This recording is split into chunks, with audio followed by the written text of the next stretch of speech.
Rocky 1, a film you have seen or at least heard about multiple times from somebody you know. Racist? My favorite movie is Rocky. The first Rocky movie is very special. It has everything. The soundtrack by Bill Conti that makes you go and train. The humor between the characters. What? Hey, she's retarded.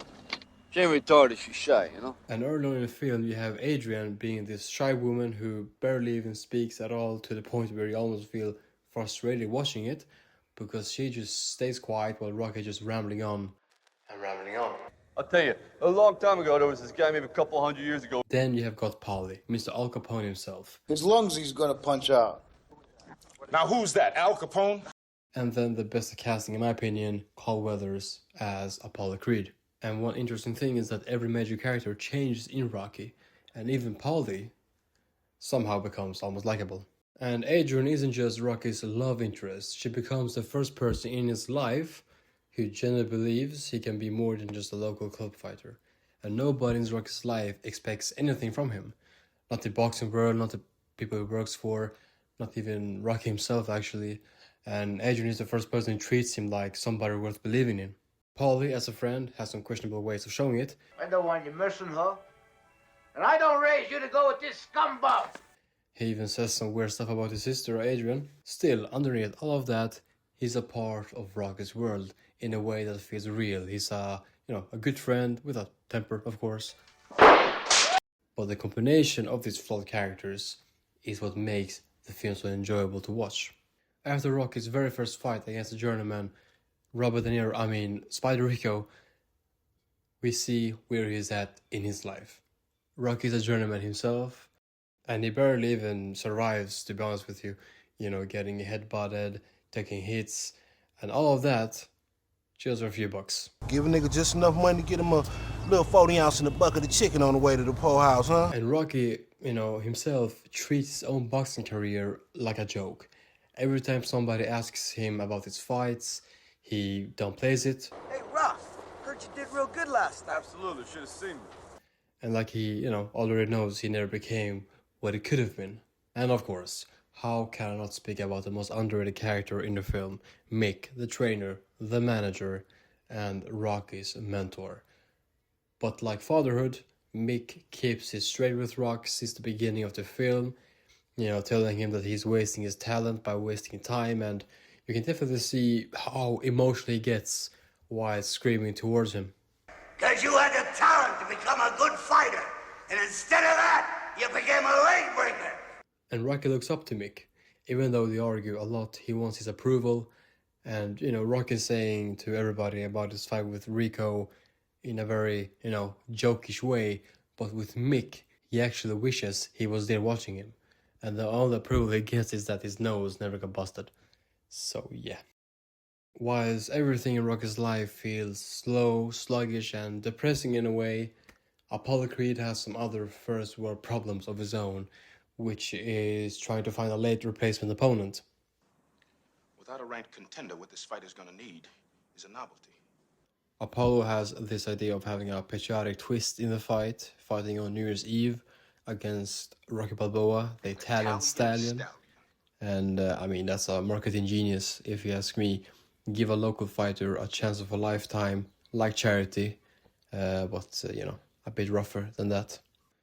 Reminds me of today's boxing, to be honest with you. The fun thing is that Apollo doesn't even choose Rocky because he thinks he can win, but he chooses him because of the name, the Italian Stallion. It sounds good on a poster. And Rocky's entire life changes because of a nickname, and somehow for me that makes the story even better. Because Rocky didn't earn this opportunity through victories and climbing up the ranks, he got it through pure luck.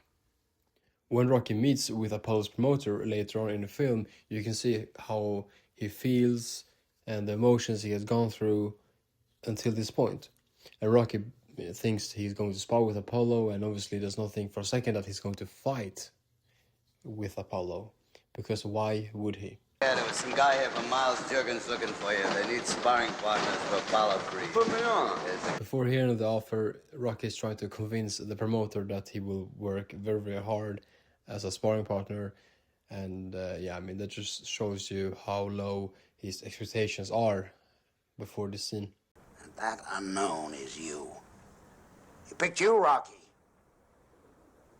Rocky, it's the chance of a lifetime. The audience, and me included, if we were in Rocky's shoes, I mean, we would be screaming of happiness, getting a big payday, which will be almost 900,000 today. But Rocky doesn't really show any emotion, almost like he doesn't feel he deserves it, because somewhere along the way he stopped believing that things like this could happen to him. And Rocky doesn't celebrate immediately, it's almost like he's afraid to. And just like him, when you have spent years being told you're nobody and a bum, you don't wake up suddenly and start acting like a champion, even when the opportunity of a lifetime is placed right in front of you. What is fascinating is that Apollo sees something in Rocky before Rocky sees it himself. And sure, Apollo picks him for marketing reasons, but Apollo still believes that Rocky belongs in the ring with him, which Rocky doesn't. Out of the blue, Mick arrives at Rocky's apartment and suddenly wants to help Rock with management and training, and Rocky respectfully declines. You follow that, do you? Fight said I don't need no manager. And then, in my opinion, the most heartfelt moment in the film and in the franchise happens. We have this scene where Rocky is displaying a sense of being left out by Mick and the training camp in the earlier days. I need your help about 10 years ago, right? 10 years ago? Right. You never helped me. You didn't care. Well, if you wanted help.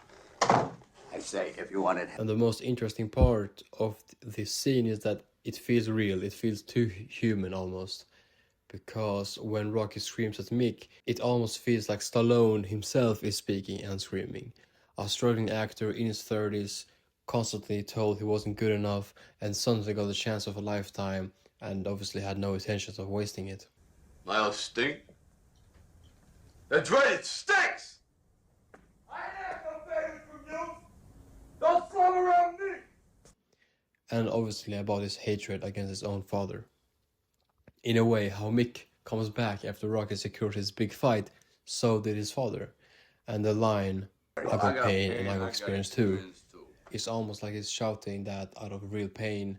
Obviously, Mick is not there only because of the big fight. He's actually somebody who really cares about Rock, and one of the few people that really, is a part of that, which Rocky knew and realized after argument, and they squashed it.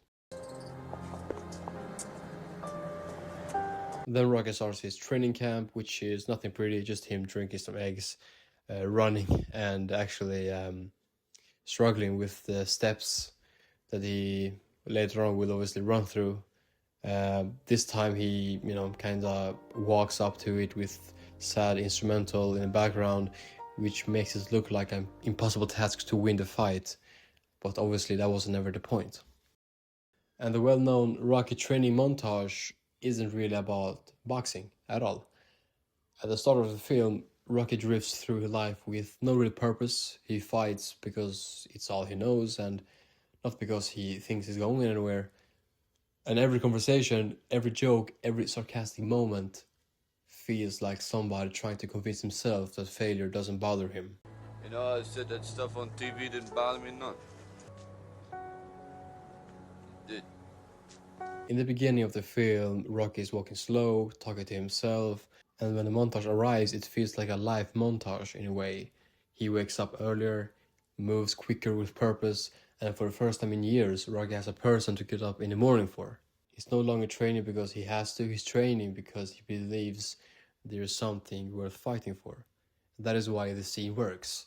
We're not watching a boxer become stronger necessarily, we're watching a man start believing in himself once more. The night before the fight, Rocky tells Adrian the whole reason he's doing this fight and answering our questions as the audience about Rock, which is why. Why is he doing this? Obviously despite the money, which is going to the distance and showcase that he's not a bum and a loser. He wants to prove himself and the people around him. You work so hard. Yeah, it don't matter, because I was nobody before. He wants to still be standing even if the kitchen sink is thrown at him. Really don't matter if this guy opens my head either. Because all I want to do is go the distance. Seeing that bell rings and I'm still standing. Kind of like Worley versus Dubois. know for the first time in my life, see, that I weren't just another bum from the neighborhood.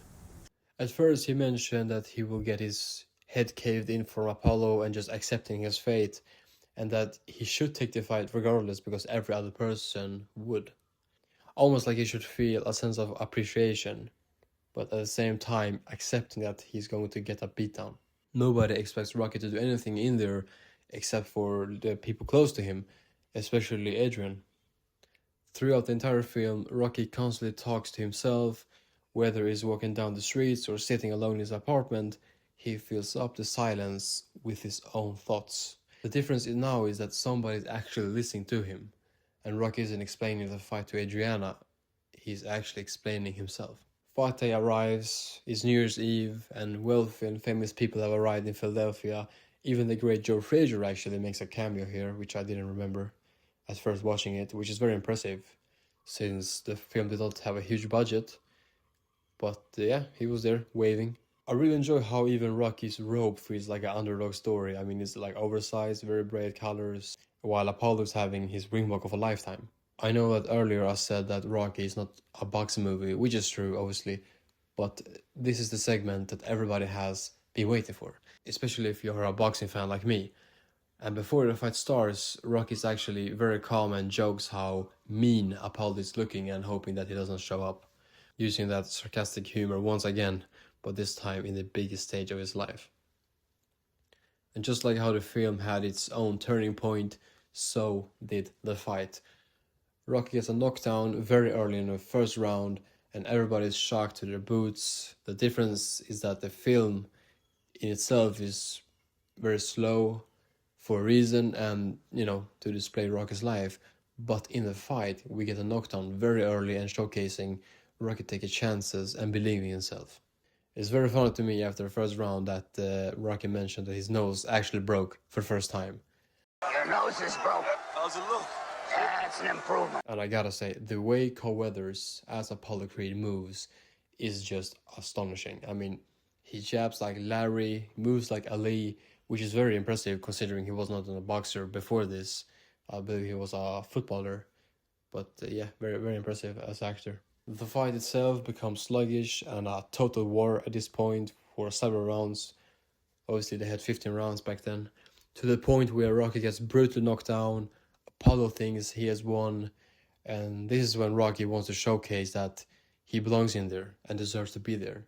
And he gets up at the same time as Adrian sees him across the ringwalk paddock, and Apollo's face says it all.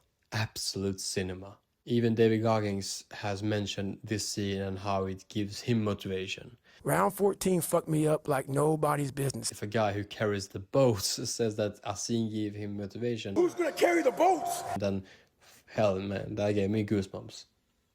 And what Rocky is displaying is that he's willing to get back up no matter what. He has been through hell, and this is just a part of it. The fight ends with both men standing and all bruised up. Everybody's shocked that Rocky even managed to go through 15 rounds with Apollo, which I believe was 46-0 with, 46 knockouts. And he doesn't care at all. He doesn't care. And he did not fight to win, nor to go to the distance. He wanted to go to the distance for her, which is very apparent the way he screams. Adriana!